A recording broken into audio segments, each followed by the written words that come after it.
बेटा 40 डिग्री की तपती धूप में निर्माण स्थल पर सीमेंट ढो रहा था। पिता सूट पहने अरबों की संपत्ति संभाल रहे थे। इस समय सचिव दौड़कर उनके पास आया और उन्हें बताया कि उनका खोया हुआ बेटा मिल गया है, जो अब उनके कंस्ट्रक्शन साइट पर काम कर रहा है। ये सुनकर चेयरमैन का दिल खुशी से धड़क उठा। जैसे ही वह अपने खोए हुए बेटे को खोजने जा रहा था, सेक्रेटरी ने उसे चेतावनी देकर रोक दिया। जांच के बाद पता चला कि उस व्यक्ति पर अपने बेटे के चरित्र का परीक्षण करने के लिए बकाया कर्ज था। चेयरमैन ने मजदूर की वर्दी पहन ली और साइट पर पहुंचे। अचानक उन्होंने देखा कि उनका बेटा तपती धूप में अथक परिश्रम करते देख वह अपने बेटे की ओर अस्थिर रूप से चला। बेटा परिचित चेहरा देखकर उसे तुरंत पहचान नहीं पाया, जब तक कि चेयरमैन ने बचपन की एक तस्वीर नहीं निकाली। तभी बेटे को एहसास हुआ कि उसके सामने झुर्रीदार आदमी उसके लंबे समय से खोए हुए पिता थे। वह अविश्वास से भर गया। फिर उसके पिता ने उसे कसकर गले लगा लिया। जल्द ही चेयरमैन अपने बेटे के पीछे घर वापस आ गया और उसने अपने बेटे से पिछले वर्षों के बारे में पूछा। बेटा मुस्कुराया और कहा कि यह समझाने के लिए बहुत जटिल है। फिर उसने पूछा कि उसके पिता कैसे हैं। चेयरमैन ने झूठ बोला कि उन्होंने वर्षों तक उसे खोजने में अपनी सारी बचत खर्च कर दी। अपने बेटे के चरित्र को और परखने के लिए चेयरमैन ने सुझाव दिया कि रिटायरमेंट और देखभाल के लिए अपने बेटे पर निर्भर रहे। अप्रत्याशित रूप से बेटा चिंतित दिखाई दिया। उसने कहा कि वह भी आर्थिक रूप से ठीक नहीं है। यह देखकर चेयरमैन को लगा कि उनका बेटा उन्हें नीची निगाह से देख रहा है। लेकिन अगले दिन वह व्यक्ति अपने पिता के साथ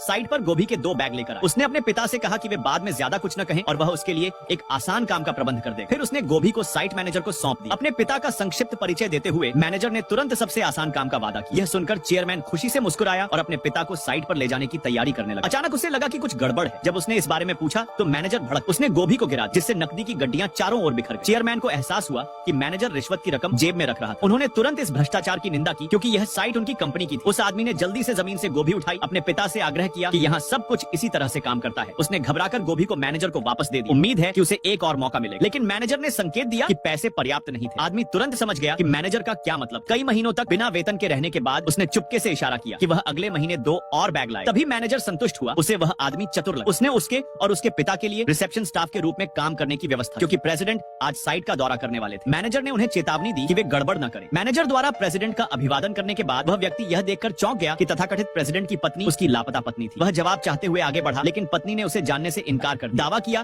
कि वह प्रेसिडेंट की पत्नी है। उसे इतना निर्दयी देखकर आदमी ने तुरंत उसे बताया कि उनकी बेटी गंभीर रूप से बीमार है। यह सुनकर पत्नी को एक पल के लिए दया आ गई, लेकिन तभी प्रेसिडेंट अचानक प्रकट हुए, अपने अतीत के उजागर होने से डरते हुए। महिला ने दावा किया कि वह आदमी परेशानी पैदा करने वाला एक कर्मचारी था। यह सुनकर कि कोई वेतन मांग रहा है, प्रेसिडेंट ने गुस्से से प्रबंधक को घूरा। फिर पूछा कि वेतन कौन मांग रहा है। वह आदमी जल्दी से आगे बढ़ा और बताया कि उसकी बेटी गंभीर रूप से बीमार है और उसे इलाज के लिए बड़ी रकम की जरूरत। उसे 6 महीने से वेतन नहीं मिला था, जिससे उसके पास कोई विकल्प नहीं बचा था। अप्रत्याशित रूप से प्रेसिडेंट ने मदद करने से इनकार कर दिया। इसके बजाय उसने उस आदमी को लात मारकर बाहर निकाल दिया।